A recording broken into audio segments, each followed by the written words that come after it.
Wakazi wa wadi ya Potrizi na bunge la Changamwe kaunti Mombasa wana kila sababu kutabasamu baada ya muhisani mmoja kujitokeza na kupuliza dawa ya umbu na mende ambao wamekuwa kero kwa muda mrefu katika eneo hilo. Wakiongea baada ya zoezi hilo lililodhaminiwa na Dennis Mwalimu Nyenyo katika kijiji cha Kwanjenga, wamesema wamekuwa wakipitia madhila mengi kutokana na wadudu hao.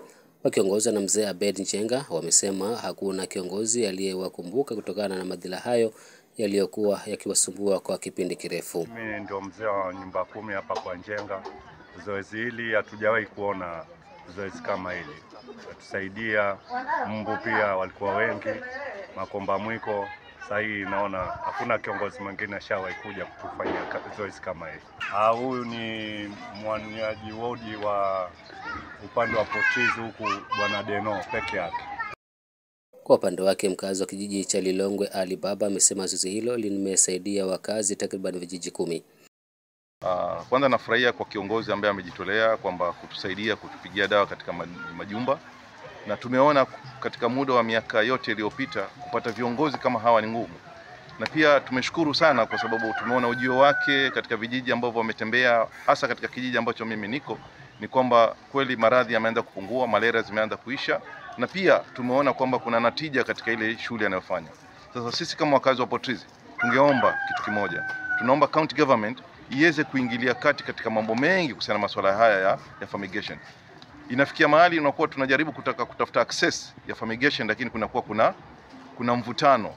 Sisi hatukufanya jambo hili kisa na maana kwamba tunataka manufaa yote, ni kwamba tunataka kuangalia jamii ambayo ni jamii bora, na hii yote inatokana na ushirikiano kati ya mwananchi na viongozi walioko. Kwa hivyo sisi tunaomba Mungu kwamba tunashukuru na tunaamini kwamba azma aliyoko nayo mwaka 2027 itatimia kwa malengo ya wananchi.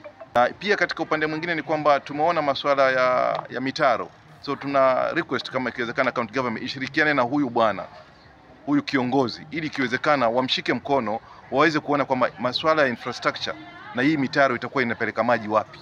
Sababu hapa sehemu tulipo mvua ikinyesha hapapitiki. Sasa pasipopitika, stagnant water kisimama, maradhi yanakuwa. Kila wakati watu wanaenda hospitali, Potrizi zinajaa, lakini kutoka tumeanza kufanya hii fumigation tumekuta kwamba hospitali pia kidogo kuna unafuu kwa wakazi wa area ya Potrizi. Program ambayo wamefanya, kutakuwa sasa hakuna mbu, ile stagnant water pia hatutapatwa na maradhi kwa sababu ile watoto kuzunguka tutakuwa tunaepuka yale maradhi. Kwa hivyo tunamshukuru sana na tungependa apewe nafasi awe kielelezo chema kwa hawa. Aidha, kwa upande wake Dennis Mwalimu Nyenyo ambaye ana nia ya kuwania kiti cha uwakilishi wa wodi hiyo, amesema nia yake kubwa ni kuhakikisha anatatua tatizo la wadudu hao ili jamii ya Potrizi iishi maisha bora.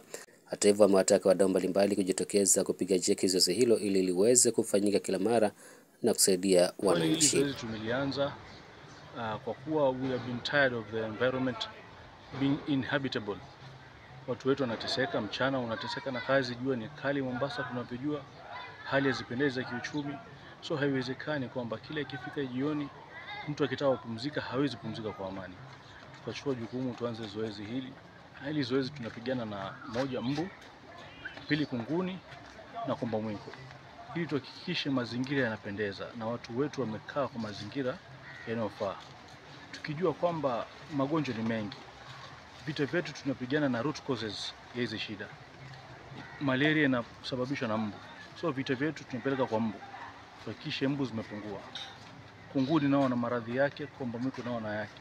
So sisi yetu ni kupigana na the root cause of the problems. Hali kufikia saizi tumeenda kwa almost 10 villages, na kila sehemu tumeenda wananchi wetu wameridhika. Hili zoezi wamelifurahia na watazidi kushirikiana na sisi nasi tutazidi kutembea maeneo mengi tofauti. Tunaomba tu wale wanaoweza kutushikilia mkono waje, kwa kuwa zoezi hili si la kunufaisha mtu mmoja, ni la jamii nzima. Tunawasihi wahisani wajitokeze, watushike mkono, na wananchi waturuhusu tuje tufanye kazi.